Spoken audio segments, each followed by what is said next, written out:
Hello बच्चों, चलिए प्रश्न को पढ़ते। इसमें लिखा किसी पिंड की चाल अगर नियत है तो क्या इसका वेग परिवर्ती हो सकता है। तो चलिए बच्चों इस प्रश्न की मूल अवधारणा को हम देख लेते हैं। तो बच्चों इस प्रश्न की मूल अवधारणा में ये है कि जो वेग होता है बच्चों वो स्थिति में परिवर्तन यानी विस्थापन बटे समय होता है, और जो चाल होता है बच्चों वो चली गई दूरी बटे समय होता है बच्चों।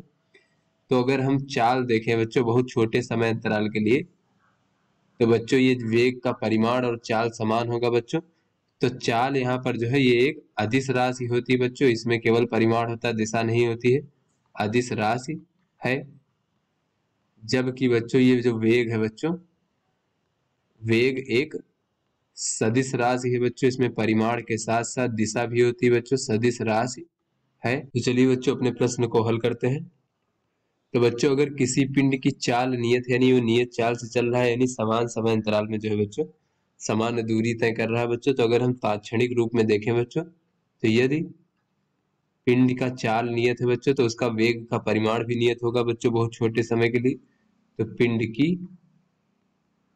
चाल नियत है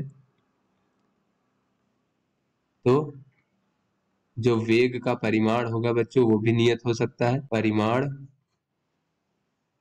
नियत हो सकता है।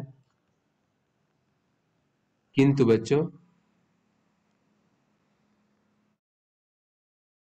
क्योंकि ये जो वेग है ये एक सदिश राशि है बच्चों, वेग एक सदिश राशि है, तो इसकी दिशा जो है बच्चों परिवर्ती हो सकती है।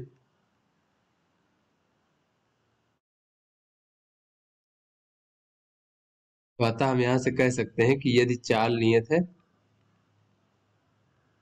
चाल नियत होने पर भी वेग परिवर्ती हो सकता है।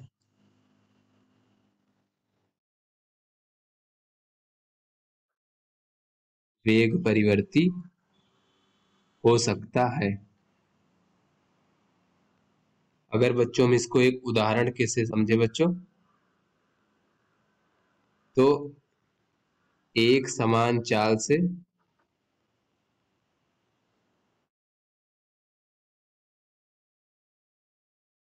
वृत्तीय पथ पर गति करता हुआ पिंड।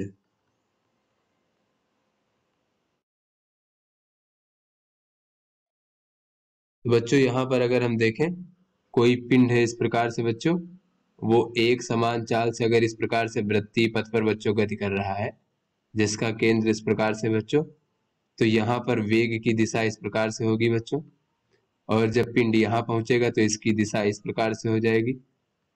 तो इसी प्रकार से बच्चों इसके वेग की दिशा लगातार परिवर्तित होती रहेगी।